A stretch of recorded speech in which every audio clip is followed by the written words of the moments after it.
The Democrats are leading Republicans in 11 of 15 crucial House races. How will the Foley scandal impact how the GOP spends its enormous campaign cash?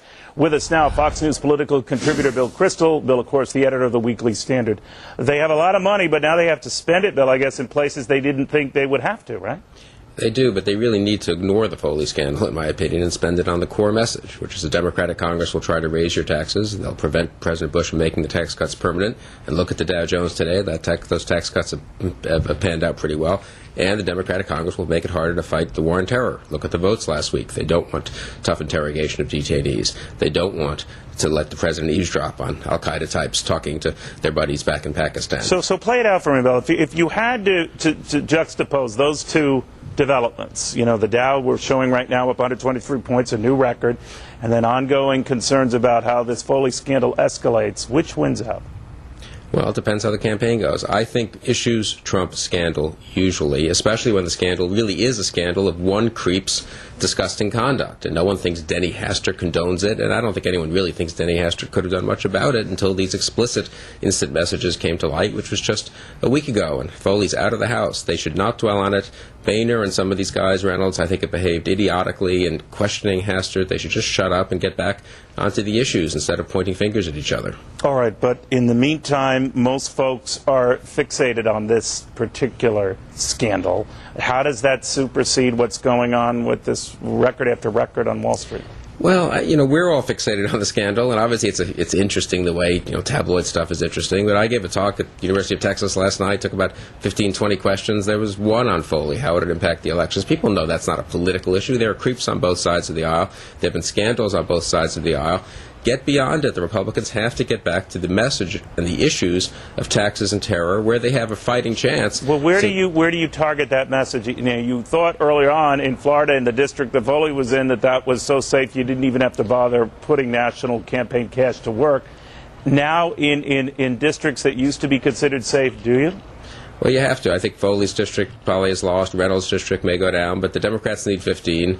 Even that poll you just showed only shows them up in 11 of the 15 districts they need. The Republicans need to fight in all the competitive districts. They may have to write off 5, 6, 7, 8 of the 15, but they've got enough money to be competitive, and they've got to move the debate back to the core issues if they can.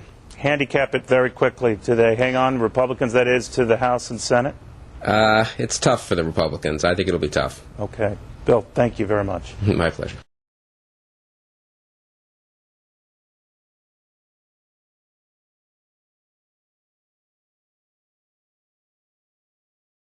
We're just getting into our newsroom now that U.S. Representative Ron Lewis has canceled a fundraiser he was planning to do with Speaker Denny Hastert. If you're Denny Hastert and you're hearing that, are you worried? I think the Speaker should be concerned, but having said that, I know Denny Hastert very well. I've never met a more decent, honorable person, and I strongly mean that. Whether or not he made mistakes as to how this was handled, they would have been honest mistakes, but the full record isn't in. And I think it's a rush to judgment to be going after Speaker Hastert. Now, what Mark Foley did was absolutely disgraceful. I think it was right. By the way, you know Mark Foley. Did you know him? Or was his reputation such? Were there whispers that this was a guy who was emailing pages?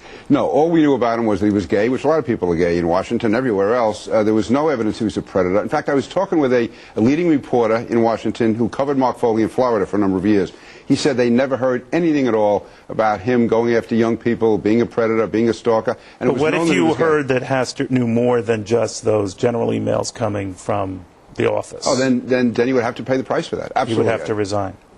In that case, yes, absolutely. Yeah. But as to others in your party who are saying that he should resign, you think they're leaping too far? I think they're panicking. I think, listen, I was one of those people who even held back on going after Bill Clinton until all the facts are in. I ended up even voting against impeachment. But I'm saying in this case, until we know more, it's really premature to be saying that the third-ranking constitutional officer in the United States should step down because of a nebulous remark made in an email. If he knew anything else, that's a different story. But until then, I think it's the wrong thing to do. Will it cost you guys in November? It's going to hurt us, and it could cost us, and we have to get all the facts out. The Speaker and everyone has to get all the facts out, otherwise we have big problems. Congressman, thank you. Always good seeing you. Thank you.